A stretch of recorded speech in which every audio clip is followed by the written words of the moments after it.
Hey, follow-up. Still going to be part of my question and answer period for reality when it comes to a HSD topic for February 2022.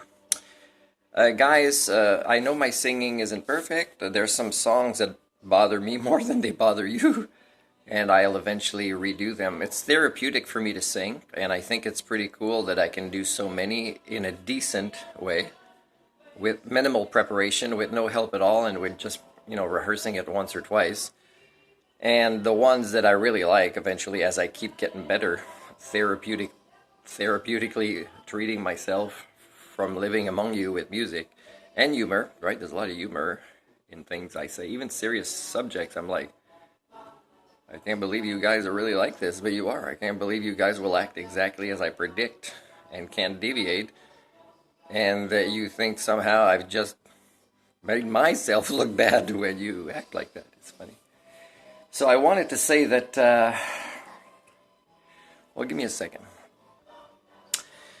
Okay, I remember what I want to say, but I want to say something different first. I want to say that one of the reasons, let's say I taught a course. Let's say the United Nations supported me to teach a course to explain what HSD is, what it looks like, when it happens in your lives, in your brains, in your cultures. It's still not going to change. And the reason for that is a few phenomenons have occurred, and that I'm still kind of tweaking my understanding of that without peers in the last few years, is to speed up HSD. And one of them is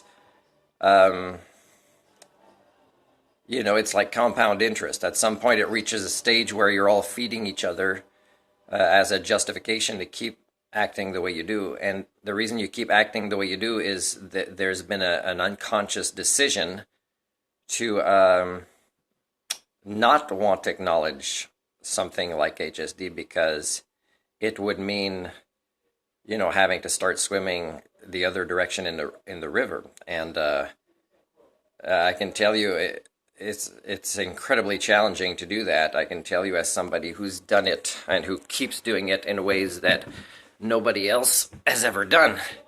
And a lot of the people that are very admired as intellectual or philosophical people, like Jordan Peterson, I've tried to be in touch with him, but I'm pretty sure that if Jordan would agree to record conversations with me, that he's honest enough, I think he's got the integrity to, if we made disagreement, that he would keep it, that he would say, Martin, I believe you are more advanced than I am in the sense of putting everything together and explaining it as a systems thinker, and also having done your personal development work where you can cope with this reality more than I can, because, it affected my health, or I worry about my family, or, people are attacking me in ways that I try not to take personally.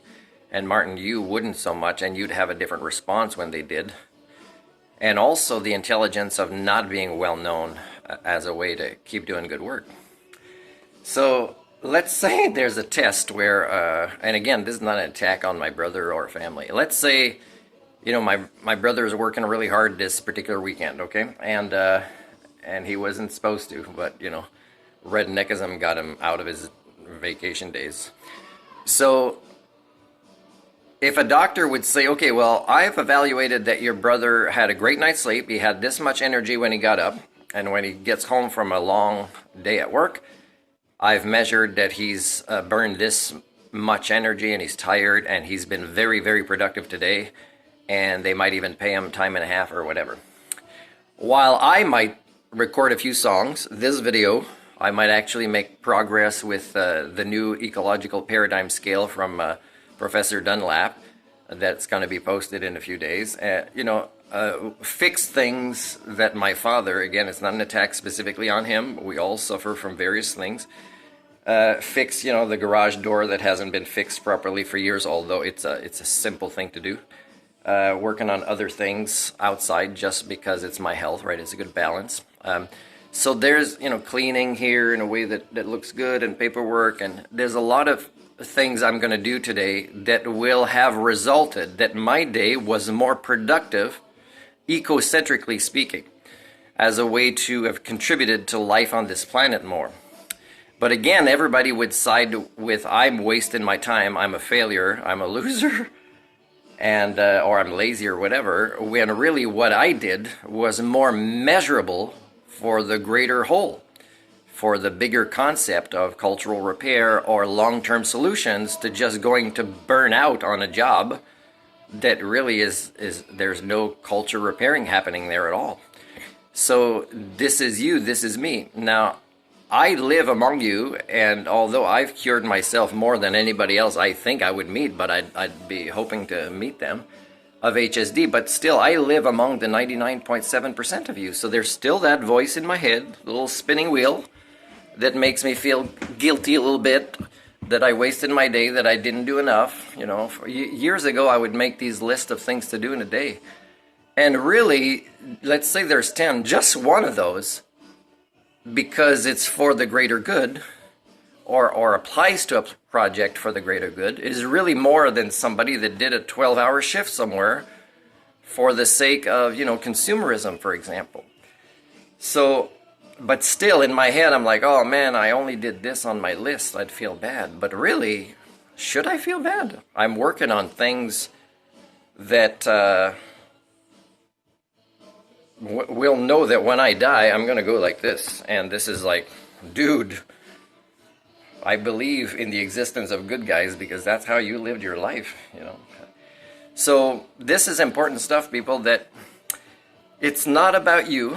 If you acknowledge HSD and you work on it, although there'll be almost no measurable improvements, you know, in the greater scheme of things during your lifetime, you will notice and you will feel proud of your lives. And you will actually find the hope that way. Hope, you can't see it with HSD because you're egocentric. And the more you move away from egocentric and go through the various stages on the way to ecocentric types of thinking, the more the hope kind of becomes clearer and brighter, and you can see it about what this should have been doing all along. This huge, gigantic computer meant to network with others for the sake of collaborative love. I mean, the hope is there. You don't need to make a religion out of it. It's just concepts you understand. You just got to put them together and the hope comes. And the hope is not succeeding in your lifetime at finishing this mission of evolution, which never ends. It's actually to have played a part as not being a virus trying to crash a system, but as doing what your DNA had intended, was to contribute to something beautifully new on this planet when it comes to how life can evolve.